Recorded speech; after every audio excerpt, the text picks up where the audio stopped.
Not every tree brings fortune, and not every hand that plants it is ready to receive what it gives. People all over the world have rushed to plant the carambola tree, better known as the starfruit tree, after hearing it attracts wealth, harmony, and good health. But quietly, many of those trees have stayed still. No luck came, no shift arrived, just leaves and confusion, because the truth is this: the starfruit tree doesn't work for everyone. It doesn't bloom for those who merely want quick fortune. It blooms for those whose energy aligns with its sacred frequency. And when it does, it changes everything. For two types of people, those with fire energy and those with earth, this tree becomes a turning point. A quiet ally, a mirror, a living source of balance, fortune, and transformation. You may have seen a starfruit tree before and thought, it's just a fruit tree. But in the ancient wisdom of Feng Shui and Vietnamese folklore, this tree is a symbol of karmic flow. Its star-shaped fruit reflects the 5 elements. Its roots dig into the earth like old prayers, and its presence, when welcomed correctly, becomes a magnet for wealth that feels gentle, earned, and enduring. So before you plant one, pause. Are you planting just for fruit? Or are you planting because you're finally ready to hold what this tree was born to give? This is not a decoration. This is a decision. And if you are one of the two, the tree has been waiting. Section 1. Not all trees attract luck, and not everyone is chosen by the tree. You can buy a tree. You can plant it in rich soil. You can water it, talk to it, even read every book about its symbolism. But none of that guarantees it will bring you luck, because some trees don't just grow, they respond. They tune in. And the starfruit tree is one of them. There's a reason why thousands of people have tried to use this tree to attract wealth and ended up with nothing more than shade and sour fruit. It's not about gardening. It's not even about Feng Shui at the surface level. It's about alignment, energy alignment, life alignment, soul alignment. The starfruit tree, known in many tropical areas and commonly found in backyard gardens, has gained recent fame on social media as a wealth magnet. Videos promise that planting one in your backyard or on your balcony will bring sudden abundance, more money, better relationships, improved health. Some even call it the fortune tree. So people rush out, buy one from the nearest nursery and expect results. Then nothing. Why? Because this tree is not a vending machine, it's a mirror. And if you're not ready for what it reflects back, it will remain silent, passive, neutral. You can have the right soil, the right sun exposure, the right pot. But if your internal state is chaotic, closed off, skeptical, or overly desperate, the tree senses that. Not emotionally, but energetically. This isn't mysticism. It's resonance. Just like certain people walk into a room and immediately shift the energy, either lifting it or draining it, this tree responds to who you are when you plant it. Are you ready to receive? Are you open to growth? Are you in a space of trust or one of control? The tree knows because nature knows. Here's the thing no one tells you: the tree doesn't work because it's magical. It works because you are finally in sync with what it symbolizes: balance, effort, patience, and inner clarity. If you're not there yet, the tree won't judge you. It just won't activate. It's easy to treat these things like charms, to say, I'll plant the lucky tree and then the checks will start coming. But the starfruit tree is not a hack. It's a test. It reveals whether you're really living the way you say you want to live. Do you believe in steady growth, or are you chasing shortcuts? Do you respect process, or are you addicted to outcomes? The people who see results with this tree aren't better than anyone else, but they are tuned in. Most of them don't even plant it to get something. They plant it with something: intention, gratitude, openness. And then the tree responds like a frequency finally hitting resonance. And yes, some people really are more compatible with the tree's energy than others. Those with a fire-driven personality, dynamic, impulsive, full of momentum, will find the tree calming, grounding, like an anchor for their passion. Those with an earth-based energy, steady, thoughtful, naturally accumulative, will find that the tree amplifies their quiet strength. In both cases, the tree becomes a catalyst for what's already trying to bloom inside them. If that's not you, it doesn't mean you're excluded.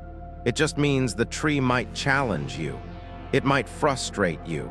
It might grow slowly, oddly, not quite how you imagined. But if you're willing to listen, it will still teach. It will still shift something, not because of what it gives you, but because of who you become while caring for it. This is not about superstition. This is about reflection. The carambola tree asks you to meet it, not just manage it. To show up to the act of planting and tending not with expectation, but with presence. Like any good relationship, it thrives when both parties are invested. In American culture, we've been taught to measure success in speed, visibility, numbers. We want fast growth, instant signs, big proof. But the tree doesn't care about any of that. It cares about rhythm, your willingness to root down before asking to rise up. That's why this tree doesn't work for everyone. Because not everyone is ready to meet life at that level of depth. Some are looking for tricks, quick wins, easy blessings. The tree sees through that, not cruelly, but clearly. But when you are ready, really ready, to meet it as a partner, not a tool, the change begins. Not in a flash of light or a pile of money, but in small things. You sleep better. Your mind calms. Conversations flow. A strange sense of calm settles over your home. And then, quietly, the external shifts start to mirror the internal. That's when the tree begins to work. When you begin to work with it, not against it. That's when the fortune is no longer some external reward, but an extension of how you live, how you see, how you grow. So no, not all trees attract luck. And no, not everyone is chosen by the starfruit tree. But if you're reading this far, maybe that means you're not trying to be chosen anymore. Maybe it means you're choosing to listen, choosing to grow, choosing to meet the tree as you are, and that's when everything begins. Section 2. Fire Element People, How the Starfruit Tree Calms the Flames. Some people burn bright. They're the ones who start things, who walk into a room and shift the atmosphere, who speak before thinking, act before hesitating, and throw themselves into goals with a kind of wild faith that either inspires everyone around them or overwhelms them completely. These are the fire types. In the language of energy, not astrology or personality tests, but subtle, recognizable patterns, fire people are intense. They lead, they push, they feel everything. Their highs are sky high, their lows are disorienting. They are passionate, driven, and often exhausted. Because fire, if not anchored, will burn through everything, fuel, structure, even self. This is where the starfruit tree comes in. Not as decoration, not as a trend, but as a living counterbalance. The carambola tree is soft in presence but solid in spirit. It doesn't demand attention.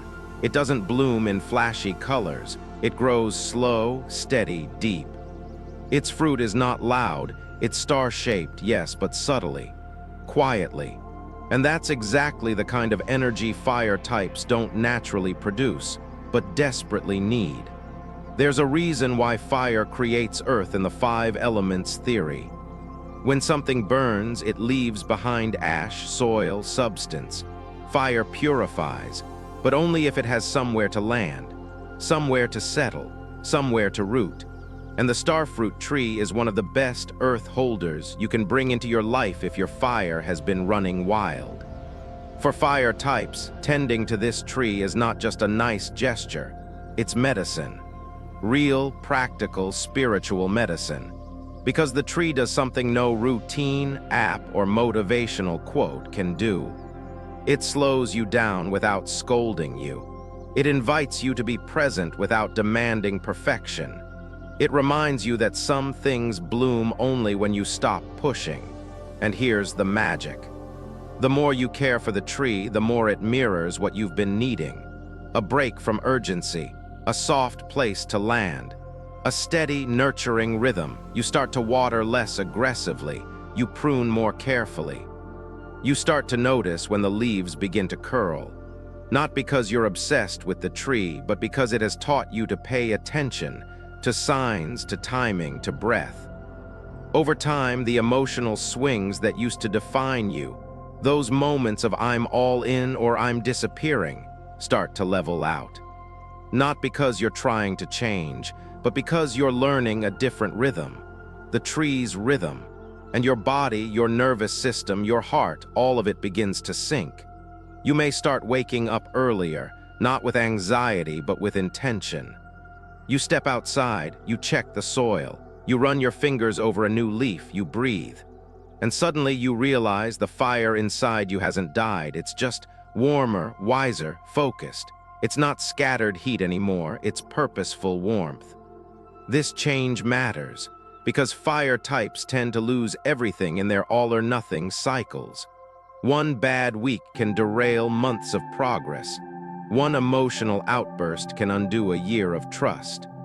But when you bring in a grounding force, like this tree, you give your fire a container. You stop reacting. You start responding. You move from burnout to burn-through. The starfruit tree's subtle earth energy absorbs the excess heat. It doesn't put out your flame, it channels it. And that shift opens space. Space to think, to rest, to choose. Even more powerful, this tree doesn't ask you to be anyone other than who you are. It just asks you to stay with it. To show up, day by day. No big breakthroughs, no dramatic ceremonies, just care. Quiet, repeated care. And that is the exact kind of slow, consistent energy fire types often lack, but need to build long-term success. Because here's what most fire people don't realize. Their passion is only as powerful as the ground it stands on. Without grounding, fire becomes chaos. But with grounding, fire becomes transformation. That's what the starfruit tree offers. A chance to redirect, to refine, to reshape your intensity into something enduring. Whether you're launching a business, rebuilding your life, healing from heartbreak, or just trying to find peace in a world that keeps moving faster, this tree gives you rhythm. So if you are a fire person, if you've been called too much, too fast, too emotional, too impatient, maybe it's not about fixing that. Maybe it's about balancing it. And maybe the starfruit tree is your invitation to do just that. Not as a trick, not as a fix, but as a partnership between your fire and its roots. Section 3. Earth Element People, How the Tree Unlocks Long-Lasting Wealth. Some people don't chase, they build, they wait, they observe. They aren't loud or showy, but they're always there, showing up, staying steady, carrying weight that others don't even see. These are the earth types. You know them. Maybe you are one, the quiet one holding the family together, the one keeping the books balanced, the schedules running, the house in order. The one others turn to when things fall apart, not because you're flashy, but because you're reliable. In the energetic world, earth people are the foundation. They're grounded, nurturing, practical. They don't make a lot of noise, but they hold a lot of power, especially when it comes to wealth. But here's the thing. Earth people often forget their own strength because their growth is slow, stable, and often invisible. While others seem to leap forward, they're still laying bricks. And they start to wonder, is anything I'm doing actually working? That's where the starfruit tree steps in, not to speed them up, not to make them louder, but to amplify what they already carry, the ability to attract, hold, and quietly grow wealth that lasts. Unlike fire types, earth people don't need balance from the tree, they are the balance. What they need is activation, gentle movement. A reminder that stillness doesn't have to mean stagnation. The carambola tree, with its deep roots and unhurried rhythm, is a perfect energetic match. When an earth person plants this tree, it doesn't resist them, it receives them. It grows with them, calm, strong, grounded. The bond between the caretaker and the tree becomes almost invisible but deeply felt. It's not about excitement, it's about quiet resonance. And because earth people naturally hold energy, the starfruit tree becomes a multiplier. The tree pulls in abundance, the earth person keeps it from leaking. This is the ultimate formula for long-term wealth, attraction plus retention. The tree magnetizes, the earth person stabilizes. Together they become a system of slow, certain growth. That's why earth types are often the ones who see real results, not flashy windfalls, but consistent upgrades. The kind that sneak in without fanfare. A new opportunity, a paid-off debt, a deepened relationship, a stronger home environment. Things just begin to work, without drama, without force.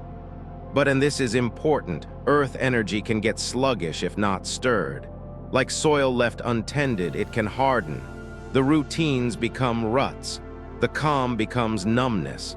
That's when the starfruit tree offers its second gift, a gentle nudge. Planting and caring for the tree pulls earth types back into rhythm.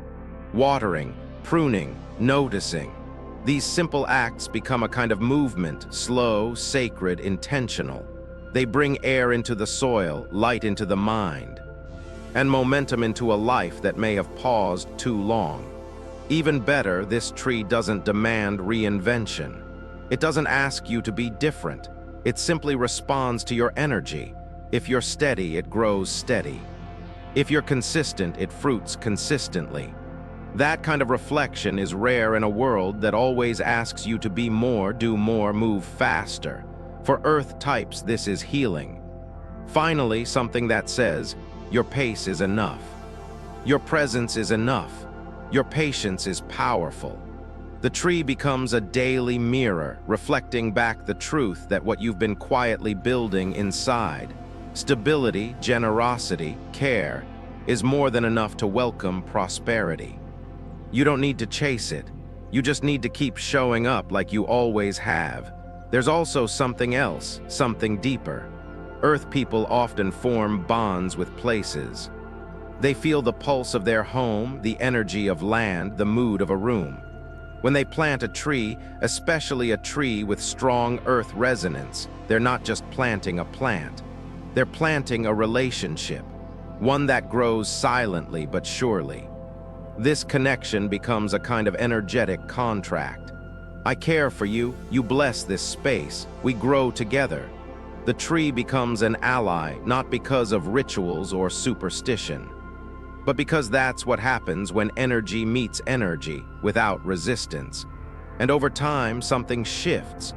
You feel more secure in your choices, more peaceful in your home, more connected to the natural flow of your life. Not because the tree gave you something, but because it helped you remember what you were already holding. That's the quiet power of Earth, and the starfruit tree doesn't change that. It honors that. So if you're the kind of person who's been holding everything together, quietly, patiently, maybe even invisibly, maybe this tree isn't just for your yard. Maybe it's for your healing. A reminder that wealth doesn't have to be loud. That success doesn't have to be fast. That some of the strongest lives are built one quiet day at a time. The tree knows this. And if you're an earth person, maybe it's been waiting for you.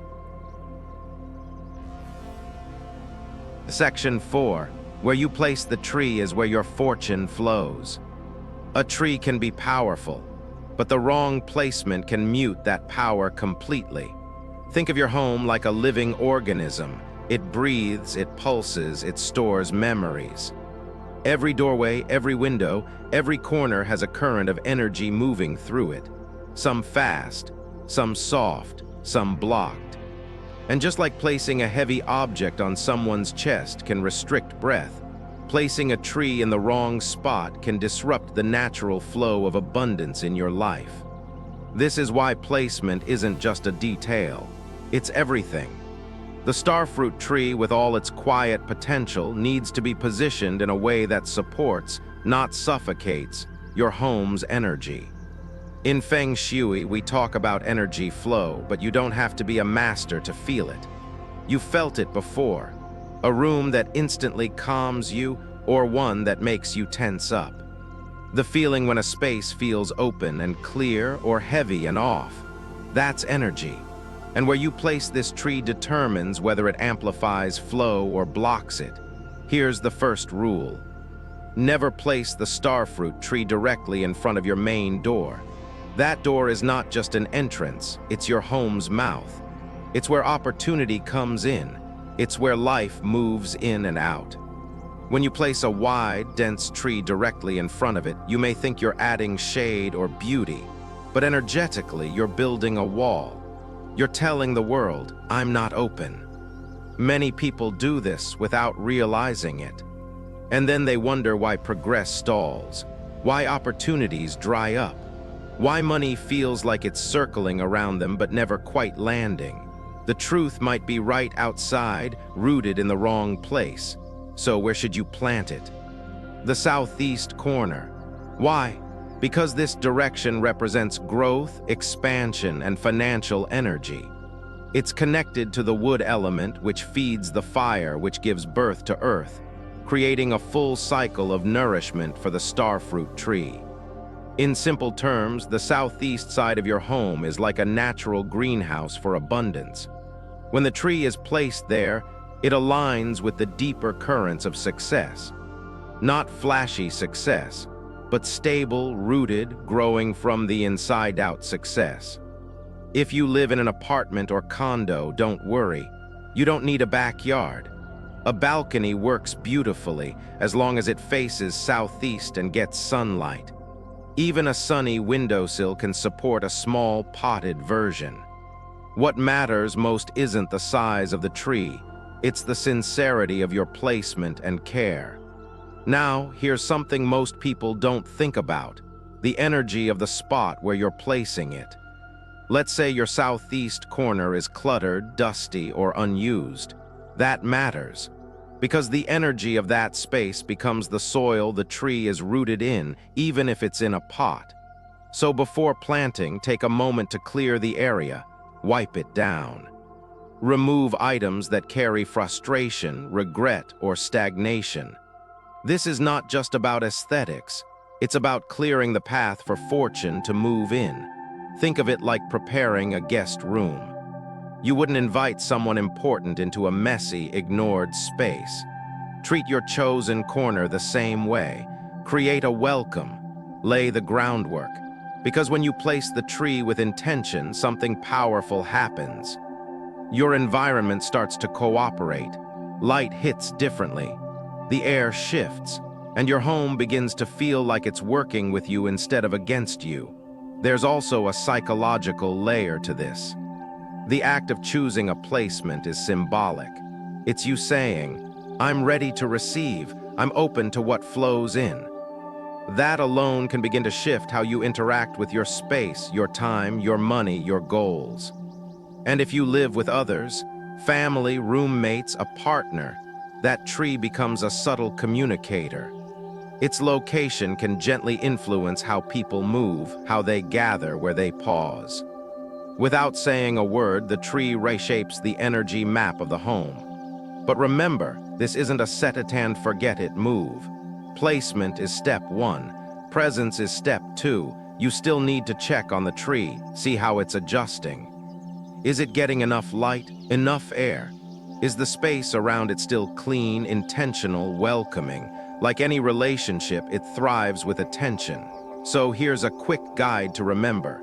Avoid blocking the front door. Choose southeast whenever possible. Clean and clear the area first. Use a round or oval pot. These shapes promote smooth energy flow. Let the tree breathe, don't crowd it with clutter.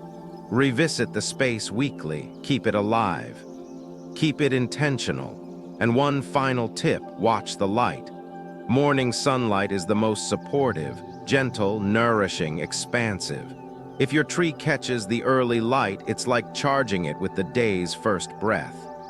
That light becomes a signal to the tree, and to you, that growth is starting again, not just outside, but inside. Because this isn't just about placing a tree, it's about placing your attention, your care, your willingness to co-create with your space. The more intentional you are with where you plant, the more you align yourself with the natural current of luck, not the chaotic kind, but the kind that lasts. So before you plant, ask yourself, is this spot open? Is it ready? Am I ready? Because where you place the tree is exactly where your fortune begins to flow. Section 5. A beautiful tree may still be energetically wrong.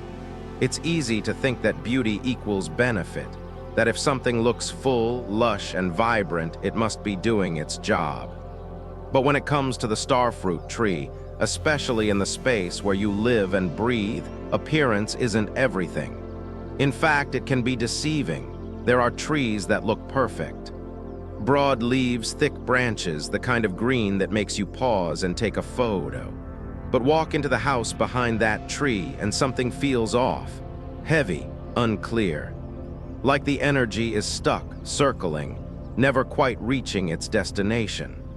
That's because even the most beautiful tree can create energetic blocks if its shape, size, or spread isn't in harmony with its environment. The problem isn't the tree, it's how it's allowed to grow. Many people treat their carambola tree like a showpiece. They let it expand freely, like a symbol of abundance. The more leaves, the more luck, right? Not quite. In reality, an overgrown tree can do the opposite. It can cloud the space with too much yin energy, soft, heavy, dense. That might be good in a forest, but in your living space, it can tip the balance. Think of your home as a system of breath. It inhales sunlight, fresh air, movement. It exhales tension, stagnation, stuck feelings. When a tree grows too thick, blocking windows, darkening corners, creating shadows where light used to land, that breath gets stifled. You may not notice it at first, but over time you'll feel it. A room that used to feel bright now feels sleepy. You feel more tired, less motivated. Conversations get slower. Frustrations linger longer. It's not your imagination. It's the result of blocked energy accumulating like fog behind glass. There's an old phrase in energy work: too much of a good thing is still too much. The same applies here. Abundance is not about quantity, it's about flow. Even in traditional landscape design, there's a principle that applies. Let the eye move. A space should invite motion, not crowd it. A starfruit tree that becomes too thick, too tall, too untended may look impressive, but it begins to hoard energy instead of helping it circulate. And this is especially true in smaller homes or apartments. When space is limited, every object, every plant, every piece of furniture takes on a bigger energetic role. A tree that dominates the visual and energetic landscape doesn't give, it takes. So how do you know if your tree is too much? Start by looking at how it makes you feel. Do you feel uplifted when you see it, or heavy? Is light moving through it, or is it trapping shadows? Do the leaves seem vibrant and light, or are they sagging even though the tree is healthy? Then check your home.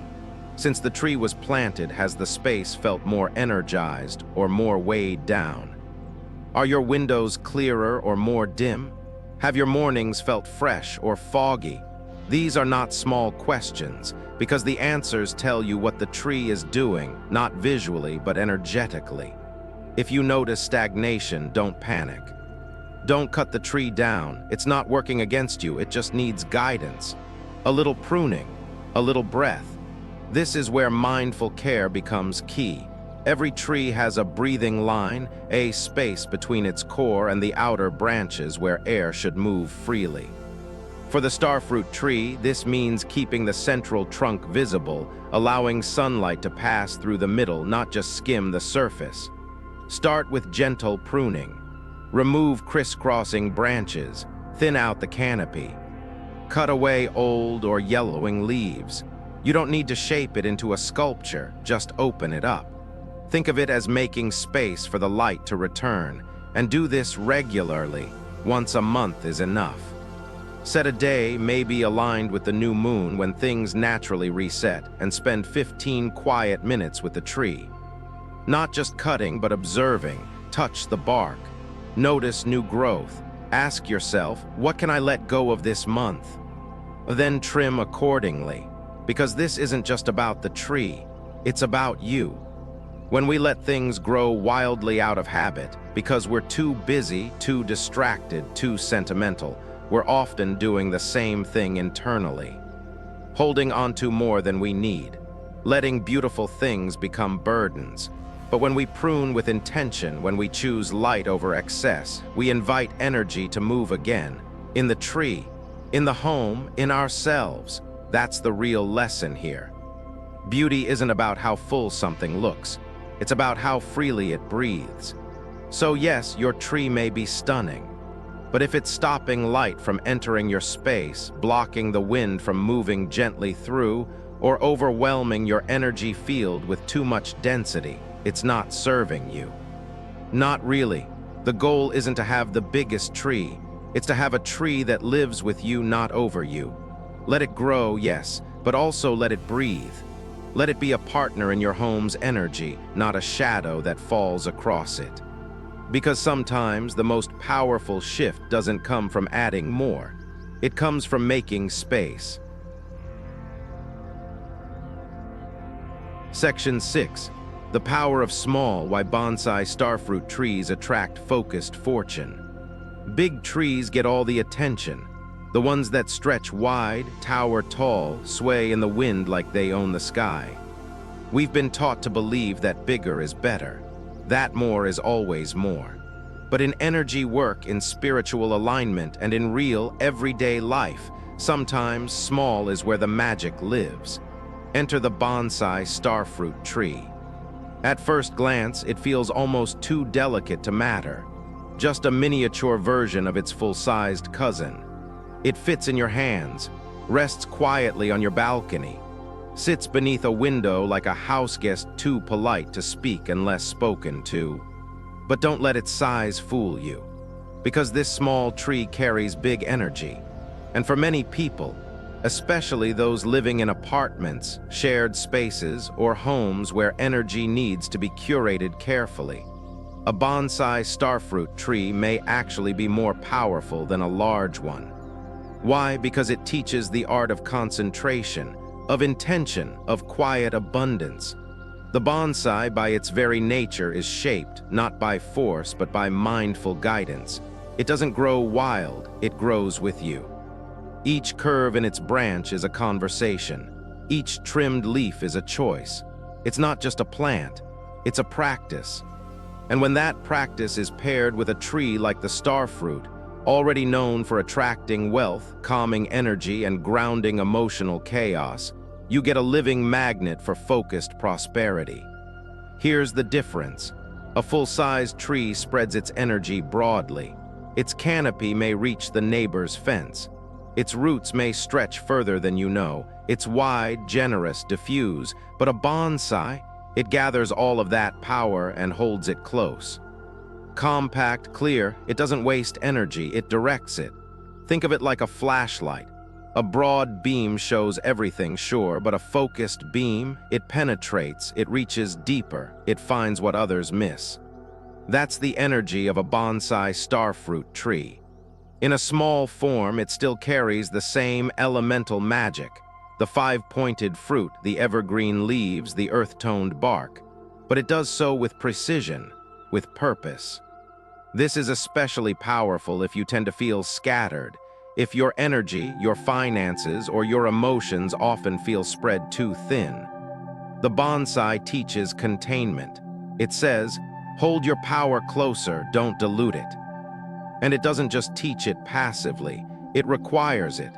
Because a bonsai starfruit tree demands presence. You can't set it in a corner and forget it. It will tell you, through a dry leaf, a yellowing edge, a bent branch, that it's time to slow down, to check in, to rebalance. That's not a burden, that's a gift. In a world that moves fast, pushes hard, and glorifies hustle, the bonsai asks you to pause, to look, to touch, to be. And in that pause, fortune begins to concentrate, not random, not chaotic, but rooted, directed, alive. Even the act of caring for a bonsai shifts your mindset. You become more patient, more observant, more aligned with the natural rhythm of things. That rhythm starts to echo in other parts of your life. Your money, your time, your relationships. Suddenly, you're not chasing, you're cultivating, you're not scattered, you're focused. You're not wishing for abundance. You're holding it in the shape of a tree that fits in your palm. And don't underestimate how this energy transforms a space. Place a bonsai starfruit tree near your southeast window and it becomes an anchor. Not heavy, but intentional. It signals to your environment and to your subconscious that something is being tended. That energy is being respected. That fortune is being invited not by force but by focus. Let morning light touch it. Let your hand brush its leaves as you pass. Let its presence remind you, less can carry more when done with care. And remember this, height matters. In energetic terms, nothing should tower over its keeper unnecessarily. Keep the bonsai lower than your eyes when sitting or standing. Let it stay in its place, not dominating the space, but harmonizing with it. The ideal height, under 3 feet, enough to catch light, enough to stay rooted, enough to feel close without overwhelming the field. And yes, pruning matters, not as a chore, but as a rhythm. Once a month, take a few quiet minutes to trim what's no longer serving the tree. Dead leaves, tangled stems, overgrowth. As you cut, ask yourself, what can I release this month? Let the tree reflect your inner world. This is how the bonsai becomes more than decoration. It becomes a practice of refinement, of clarity, of wealth not just measured in money, but in presence, purpose, and peace. Because true abundance isn't loud. It's consistent, it's focused, it's alive. And sometimes it fits in a pot by the window, waiting quietly until you're ready to see how much power a small thing can truly hold. Section 7. Timing is destiny when to plant for true alignment. Planting a tree seems like such a simple thing. You dig a hole, place the roots, water the soil. But the timing behind that act, that's where the real energy lies. Because you're not just planting a tree, you're starting a cycle. A cycle that, if aligned with nature's rhythm, can carry momentum far beyond your garden or balcony.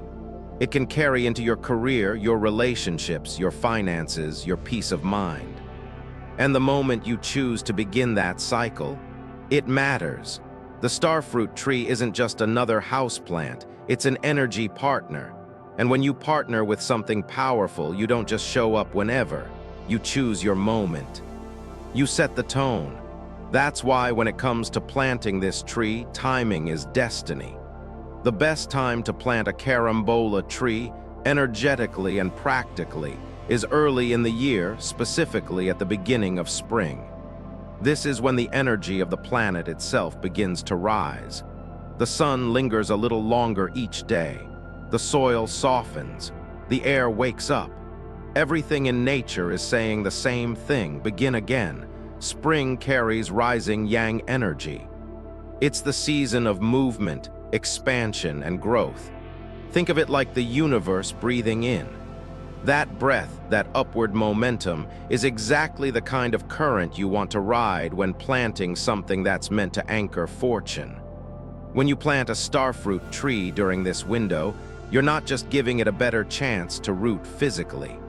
You're aligning it with the natural surge of potential.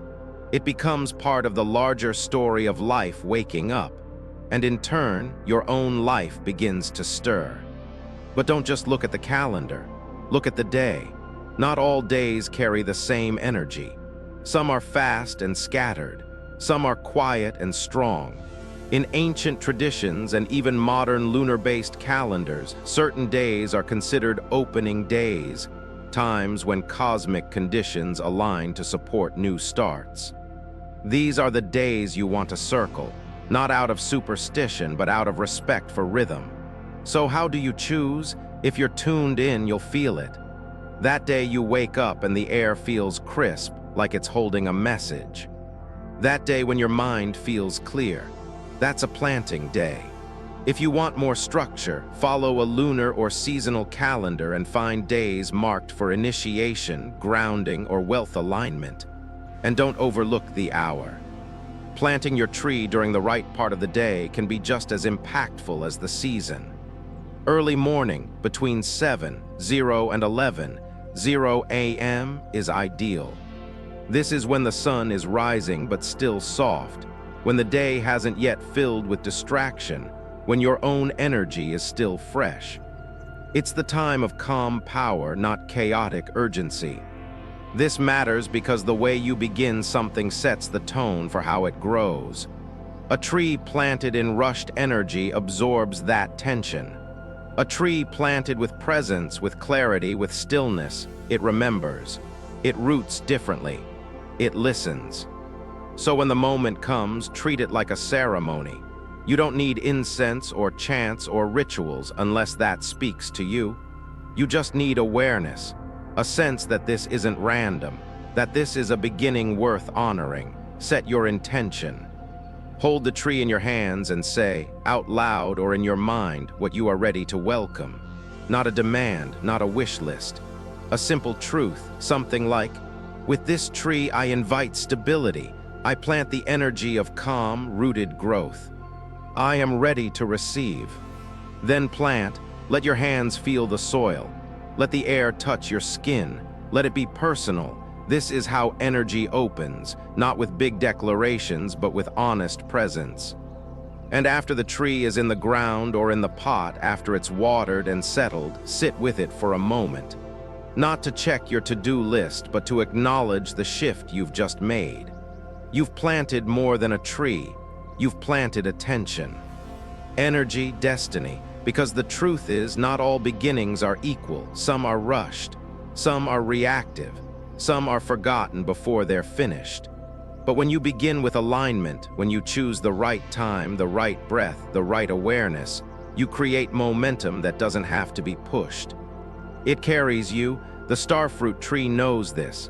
That's why it responds so deeply to how and when it's planted. That's why some people see results and others don't. It's not luck. It's alignment. So if you've been waiting for a sign, this is it. Not just to plant a tree, but to start again. To do something on purpose. To sync your energy with nature, not against it. Because when you choose the right moment, the tree remembers, and so does your life. Final, the starfruit tree doesn't need you to believe in magic. It doesn't demand rituals, promises, or declarations. It just needs you to show up, present, open, ready. Because in the end, it's not about luck. It never was. It's about rhythm, timing, willingness to slow down, to care, to align. Some people will pass by the tree and see only fruit. Others, those who are ready, will see something else entirely. A mirror, a partner, a compass. This tree won't shout for your attention. It won't beg to be noticed. But if you're quiet enough and still enough, it will begin to speak. Not with words, but with presence. It will teach you how to wait with grace, how to receive without grasping, how to grow without forcing. And isn't that what we're all really longing for? Not just more, but meaningful more. Not just success, but soul-aligned success. Not just movement, but movement that matters. So maybe this isn't just a plant you're putting in soil. Maybe it's a turning point, a pause, a yes to something deeper. Because when you place your hands in the earth, whether in a backyard, on a balcony, or in a simple ceramic pot, you're not just anchoring roots. You're anchoring intention.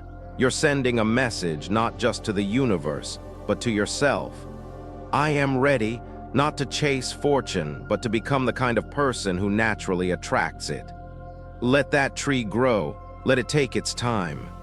Let it teach you to breathe, to notice, to release. And every now and then, as you pass by it in the morning light, ask yourself gently, what am I planting today in my home, in my energy, in my life? That question might be the real beginning.